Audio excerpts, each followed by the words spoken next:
If you've been having sleepless nights trying to decide between the practicality of the BMW 3 Series and the styling of the BMW 4 Series, then I've got some really good news. You can finally get some rest because BMW have come up with this, the 4 Series Gran Coupe.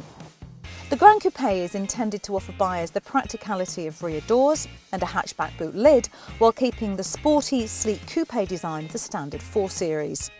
As a result, the difference between the Gran Coupe and the BMW 3 Series may not be quite as dramatic as some people might like, but the car does look sportier in the metal thanks to its wider stance and sloping roofline.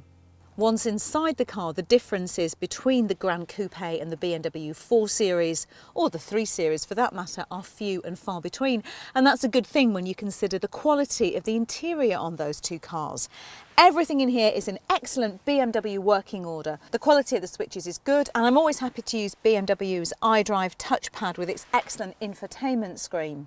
And the levels of equipment on even the most basic Gran Coupe are very good too. Now the rear doors do of course make this a far more practical car than the 4 Series Coupe on which it's based. However, BMW charmingly call this a 4+1, which is their way of saying that this middle seat isn't really suitable for an adult. It's raised up to clear the transmission tunnel, meaning you've got a rather uncomfortable seating position and not as much headroom as in the other two.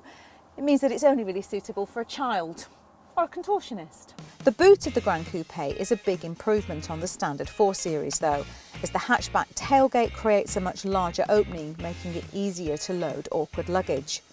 The actual volume inside is exactly the same as the boot of the BMW 3 Series and the Audi A5 Sportback with the seats up, and folding them down creates 1,300 litres of space, which easily trumps the Audi. This is the 418D and it uses a 2-litre turbocharged engine that produces 143 brake horsepower. On the road, the car doesn't feel compromised by the extra weight of the doors and the slightly taller body. In fact, it handles very well, feeling nicely balanced into corners with good body control. The steering is nicely weighted. If you're looking for a comfortable, refined cruiser that does offer some thrills on twisty roads, then the Gran Coupe is seriously worth considering. The 418D is the most economical of all the engines in the Gran Coupe range, returning 61.4 miles to the gallon and CO2 emissions of 119 grams per kilometre for an annual tax bill of £30.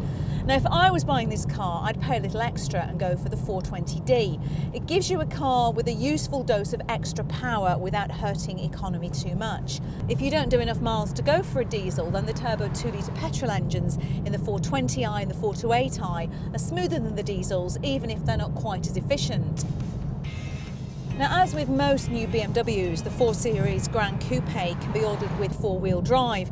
It gives you even more grip and some peace of mind in those grim weather conditions of winter. It's worth bearing in mind though that it adds around £1,700 to the price tag and makes the car slightly more expensive to run too. And that brings us to the 4 Series Gran Coupe's downside, the price.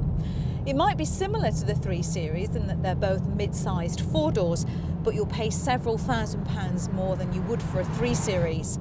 Although I should point out that you do get more kit as standard. But even though there's plenty to like about it, I'm not really convinced that it is worth the extra money. Now, whether you go for the cheaper 3 Series, the sportier but less practical 4 Series, or this Gran Coupe really depends on where your priorities lie. And you could have a hard time choosing because they're all extremely appealing choices. The BMW 4 Series Gran Coupe's biggest rival is the Audi A5 Sportback, and you can watch our video review of that car here. You can also get Matt's verdict on the BMW 3 Series by clicking here.